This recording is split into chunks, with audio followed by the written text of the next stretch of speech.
ಬಿಸಿಲನಾಡು ರಾಯಚೂರು ಜಿಲ್ಲೆಯಲ್ಲಿ ಕಳೆದ 3 ದಿನಗಳಿಂದ ಕರ್ನಾಟಕ ರಾಜ್ಯ ಮಹಿಳಾ ಆಯೋಗದ ಅಧ್ಯಕ್ಷರಾದಂಥ ಡಾಕ್ಟರ್ ನಾಗಲಕ್ಷ್ಮಿ ಚೌಧರಿ ಅವರು ಪ್ರವಾಸ ಮಾಡಿ ಬಂದಿದ್ದಾರೆ. ನಾನು ಅವ್ರನ್ನೇ ಮಾತಾಡಿಸ್ತೀನಿ ಅಂತ. ಮೇಡಮ್, ರಾಯಚೂರು ಜಿಲ್ಲೆಯಲ್ಲಿ ಕಳೆದ 3 ದಿನಗಳಿಂದ ಪ್ರವಾಸ ಮಾಡ್ತಾ ಇದ್ದೀರಿ. ಸೊ ಏನೆಲ್ಲ ಸಮಸ್ಯೆಗಳು ಕಂಡು ಬಂತು ಮತ್ತು ಸರ್ಕಾರಕ್ಕೆ ಈ ಒಂದು ಸಮಸ್ಯೆಗಳನ್ನು ಬಿಚ್ಚಿಡುವಲ್ಲಿ ಏನೇನು ಪ್ರಯತ್ನ ಮಾಡ್ತೀರಿ? ನಾನು ಮೊದಲಿಗೆ ಮಹಿಳೆಯರ ಜೊತೆ ವಿದ್ಯಾರ್ಥಿನಿಯರು ಅವ್ರ ಜೊತೆ ನಾನು ಸಂವಾದ ಮಾಡಿದಾಗ ಹೆಚ್ಚಿನ ಬೇಡಿಕೆ ಅವರ ಬಸ್ಗಳನ್ನು ಕೇಳಿದ್ದು. ಬಸ್ಗಳಿಲ್ಲದೆ ಇರೋದ್ರಿಂದ ಸ್ಟಾಪ್ಗಳಲ್ಲಿ ಅವ್ರಿಗೆ ಶಾಲಾ ಕಾಲೇಜ್ಗಳಿಗೆ ಹೋಗಲಿಕ್ಕೆ ಭಾಳ ತೊಂದರೆ ಆಗುತ್ತೆ.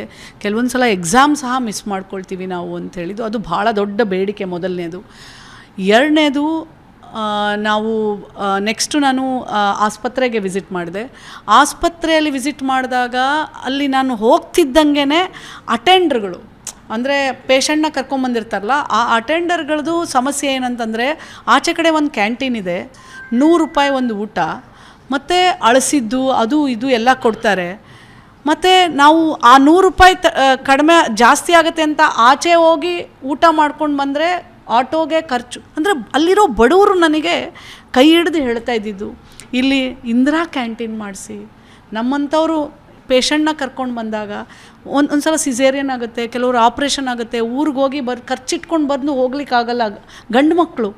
ಸೊ ಹಾಗಾಗಿ ನಮ್ಗೆ ಇಲ್ಲೊಂದು ಇಂದಿರಾ ಕ್ಯಾಂಟೀನ್ ಕೊಟ್ಟರೆ 5 ರೂಪಾಯಿಗೆ ನಾಷ್ಟ, 10 ರೂಪಾಯಿಗೆ ಊಟ ಮಾಡ್ತೀವಿ ಅಂತ ಅದು ಒಂದು ದೊಡ್ಡ ಬೇಡಿಕೆ ಇತ್ತು. ಆಮೇಲೆ ನಾವು ಒಳಗಡೆ ಹೋದಾಗ ಮಾತ್ರೆಗಳನ್ನು ಸರಿಯಾಗಿ ವಿತರಣೆ ಮಾಡದೇ ಇರುವಂಥದ್ದು, ಮತ್ತು ಶೌಚಾಲಯಗಳು ಸರಿಯಾಗಿ ಇಲ್ಲದೇ ಇರುವಂಥದ್ದು, ಮತ್ತು ಈ ಥರ ಹಲವಾರು ವಿಚಾರಗಳನ್ನು ನಾವು ಆಸ್ಪತ್ರೆಗಳಲ್ಲಿ ನೋಡಿದ್ವಿ. ಅದ ನಂತರ ನಾನು ಹಾಸ್ಟೆಲ್ಸ್ ವಿಸಿಟ್ ಮಾಡಿದೆ. ಹಾಸ್ಟೆಲ್ಸ್ಗಳಲ್ಲಿ ಸಮಯಕ್ಕೆ ಕರೆಕ್ಟಾಗಿ 7:15 ಮಕ್ಕಳು ಅಲ್ಲಿಂದ 4 ಕಿಲೋಮೀಟ್ರ್ ನಡ್ಕೊಂಡು ಹೋಗೋದ್ರಿಂದ ಅವ್ರಿಗೆ ಸರಿಯಾದ ಸಮಯಕ್ಕೆ ಊಟ ಸಿಗ್ತಾ ಇಲ್ಲ ಅಂತ ಹೇಳೋದು, ಅಥವಾ ಆ ಊಟದಲ್ಲಿ ಹುಳಗಳು ಸಿಗ್ತಾ ಇರುವಂಥ ಫೋಟೋಸು, ಆ ಟೈಮಿಗೆ ಊಟ ಕೊಡದೇ ಇದೆ ಉಪವಾಸ ಹೋಗೋ ಅಂಥದ್ದು, ಮತ್ತು ಅವರು ಇರುವಂಥ ಹಾಸ್ಟೆಲ್ಸ್ಗಳ ಹತ್ರ ಬೀದಿ ದೀಪಗಳಲ್ಲಿ ಇಲ್ಲದೆ ಇರುವಂಥದ್ದು, ಮತ್ತು ಅಲ್ಲಿ ಇಷ್ಟೆಲ್ಲ ಸಮಸ್ಯೆಗಳಿದಾವೆ ಮೇಡಮ್. ಈ ಸಮಸ್ಯೆಗಳನ್ನು ಬಗೆಹರಿಸುವಲ್ಲಿ ನಿಮ್ಮ ಪಾತ್ರ ಏನಾಗಿರುತ್ತೆ? ನಮ್ಮ ಪಾತ್ರ ಏನಾಗಿರುತ್ತೆ ಅಂತಂದರೆ, ಇವತ್ತು ರಿವ್ಯೂ ಮಾಡಿದ್ವಿ. ರಿವ್ಯೂವಲ್ಲಿ ಎಲ್ಲ ಅಧಿಕಾರಿಗಳನ್ನು ಒಳಗೊಂಡು ಇದೆಲ್ಲ ರಿವ್ಯೂ ಆಗುತ್ತೆ. ಜಿಲ್ಲಾ ಅಧಿಕಾರಿಯವರ ಗಮನಕ್ಕೆ ತೊಗೊಂಡು ಬಂದು ಆ ಕನ್ಸರ್ನ್ಡ್ ಇಲಾಖೆಯ ಅಧಿಕಾರಿಗಳಿಗೆ ಇನ್ಸ್ಟ್ರಕ್ಷನ್ಸ್ ಕೊಟ್ಟು ನಮ್ಮ ರಿಪೋರ್ಟ್ ಮೇಲೆ ಅವರು ಎಲ್ಲವನ್ನೂ ಸರಿಪಡಿಸಿ, ಬಸ್ ಇಲ್ಲದೆ ಇರೋ ಕಡೆ ಬಸ್ ಹಾಕಿಸ್ಬೇಕು, ಶೌಚಾಲಯಗಳಿಲ್ಲದೆ ಇರೋ ಕಡೆ ಶೌಚಾಲಯಗಳನ್ನು ಮಾಡಬೇಕು. ಆಸ್ಪತ್ರೆಯಲ್ಲಿ DHO ಇರ್ತಾರಲ್ಲ, ಅವರು ಶೌಚಾಲಯಗಳನ್ನು ಅಲ್ಲಿ ಆಸ್ಪತ್ರೆಗಳಲ್ಲಿ ಕರೆಕ್ಟಾಗಿ, ಯಾಕಂದರೆ ಬಾಣಂತಿಯರ ವಾರ್ಡ್ಗಳಲ್ಲಿ ಶೌಚಾಲಯಗಳು, ನೀರು, ಬಿಸಿ ನೀರು, ತಣ್ಣೀರು ಎಲ್ಲವೂ ಕರೆಕ್ಟಾಗಿರಬೇಕು. ಪ್ರತಿಯೊಂದೂ ಜಿಲ್ಲಾ ಅಧಿಕಾರಿ ಅಧಿಕಾರಿಗಳಿಗೆ ಇನ್ಸ್ಟ್ರಕ್ಷನ್ ಕೊಟ್ಟು ಮಾಡಿ ನನಗೆ 15 ದಿವಸದಲ್ಲಿ ಎಲ್ಲವನ್ನು ರಿಪೋರ್ಟ್ ಕಳಿಸ್ಬೇಕು. ಇನ್ನೊಂದು ಕಡೆ ಬಾಣತಿಯರ ಸಾವುಗಳಾಗ್ತಾ ಇದೆ, ಸರಣಿ ಬಾಣತಿಯರ ಸಾವು, ಮತ್ತು ಮಕ್ಕಳಿಗೆ ಪೌಷ್ಟಿಕ ಆಹಾರ ಸಿಗ್ತಾ ಇಲ್ಲ. ಅಂಗನವಾಡಿಗಳಲ್ಲಿ ನೀಡುವಂಥ ಆಹಾರ ಕೂಡ ಮಕ್ಕಳು ತಿಂತಾ ಇಲ್ಲ. ಇಂಥದ್ದು ಸ್ಥಿತಿ ರಾಜ್ಯದಲ್ಲಿದೆ. ಇದಕ್ಕೆ ಸಂಬಂಧಪಟ್ಟಂಗೆ ಏನು ಮಾಡ್ತೀರಾ ಮಹಿಳಾ ಆಯೋಗದಿಂದ? ನೋಡಿ, ಇವತ್ತು ನಾವು ಮಕ್ಕಳಿಗೆ ಅನ್ನಪ್ರಾಶನ ಮಾಡಿದ್ರು. ಅದರಲ್ಲಿ ನಾವು ಕೊಟ್ಟಿದ್ದು ಮಕ್ಕಳಿಗೆ ರಾಗಿ ಗಂಜಿ. ಸೊ ಇವತ್ತು ಅವರೆಲ್ಲ ಹೇಳಿದ್ದೇನಂತಂದರೆ, ಈ ಪ್ರದೇಶ ಅಂದರೆ ನಮ್ಮ ಉತ್ತರ ಕರ್ನಾಟಕ, ಈ ಕಡೆ ಗುಲ್ಬರ್ಗ, ಬೀದರ್, ರಾಯಚೂರು, ಹುಮನಾಬಾದ್, ಇವೆಲ್ಲ ಏನಂತಂದರೆ ರಾಗಿ ತಿನ್ನುವಂಥ ಪ್ರದೇಶ ಅಲ್ಲ.